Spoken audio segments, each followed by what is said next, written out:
Good day everyone. So what I am gonna tackle today is the lesson 4.1 Fundamentals of Traffic Control. So traffic control refers to the set of procedures, devices, and communication systems designed to ensure the safe and efficient movement of vehicles, vessels, aircraft, and pedestrians. It establishes a system of rules and signals that guide drivers, pilots, and operators in order to prevent collisions and reduce hazards. One of the main goals of traffic control is to promote safety and order on roads, highways, and other transportation routes while allowing the smooth flow of people and goods. In land transportation, traffic control is part of traffic engineering, which involves applying traffic rules, regulations, and various devices such as signals, signs, and pavement markings. This system is designed to relieve vehicular congestion, reduce air pollution, and promote pedestrian safety, especially in crowded urban areas. Through these controls, the drivers are guided on how and where to move, while pedestrians are provided safe ways to cross or walk along streets. Several techniques are used to manage traffic effectively. Among these are access road meters, which regulate the number of vehicles entering highways to prevent congestion, and closed circuit television, or what we call the CCTV surveillance, which allows authorities to monitor roads and quickly respond to accidents or slowdowns. Emergency services are also a vital part of traffic control since they provide immediate assistance in case of accidents or injuries, helping restore normal traffic flow as soon as possible. Other control methods include the use of one-way streets to streamline vehicle movement, enforcement of traffic regulations to maintain discipline, and channelization, which involves building traffic islands and special lanes to guide vehicles into proper paths.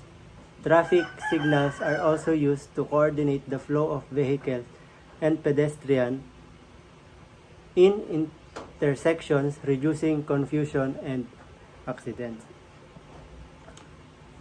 Traffic control or highway traffic control in particular relies heavily on various devices such as signs, pavement markings, and traffic lights. Traffic signs are the most and common widespread control devices on the road. They provide important information to drivers about speed limits, directions, and potential hazards.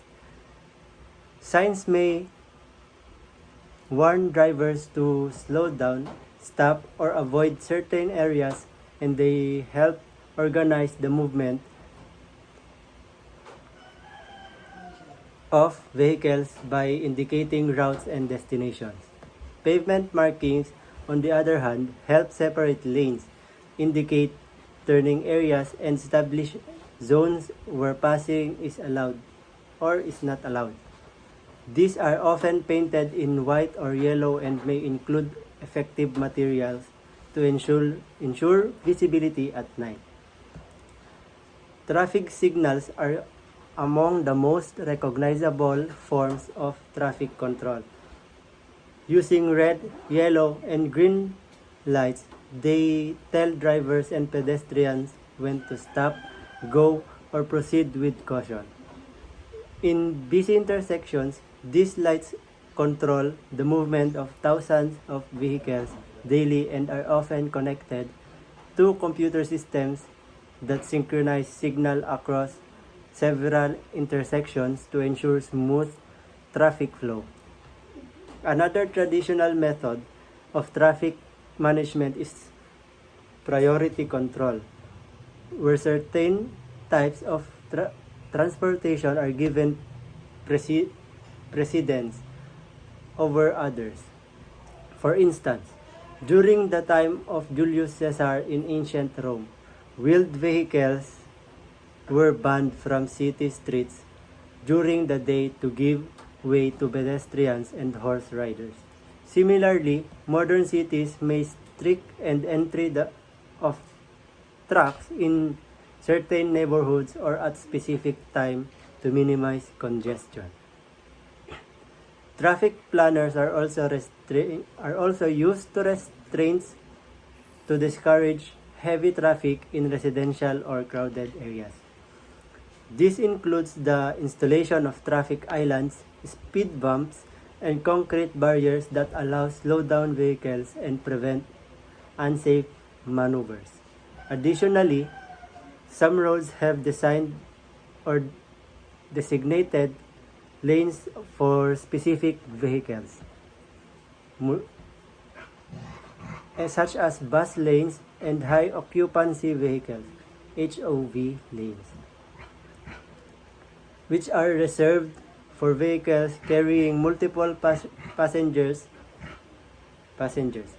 These lanes encourages carpooling and help reduce traffic congestion and pollution in urban areas. So, in summary, the fundamentals of traffic control revolve around maintaining safety, order, and efficiency on roads.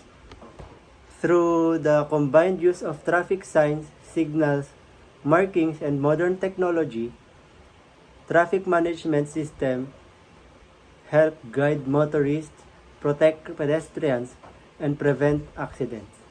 Effective traffic control ensures the transportation network operates smoothly and that all road users can travel safely and responsibly. That's all. Thank you.